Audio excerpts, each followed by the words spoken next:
Okay, let's talk about Why We Sleep from Matthew Walker. So there's people that go to bed early. There's people that get up early. There's people that go to bed late, get up early, right? So there's the sleepless elite.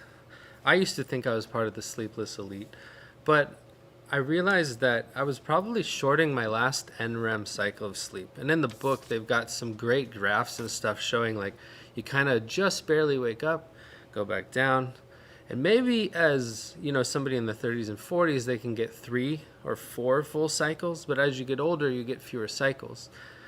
Teenagers, it's real important to get that last cycle. But what happens? They go to bed late because their biological clock is telling them to go to bed late. And then what do we have for them? Early morning classes.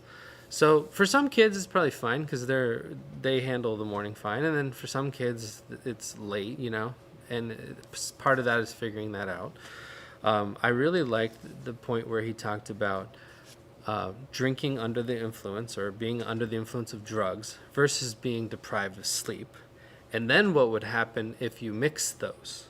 And the results from the mixing was very surprising. I won't give it away, so you can check out in the book. I listened to mostly the Audible, but I did flip through it. It's got some good graphs and stuff. Check that out. On his podcasts or his YouTube interviews, he kind of says like, I think I made the book a little too detailed and too sciencey for some, but I didn't think it was too bad, and the data was presented in such a way that it was approachable. But if you kind of are struggling, or maybe you don't want all the details and the breakdown of the studies, you should check out his interviews where he talks about sleep and a sleep routine and all that kind of stuff.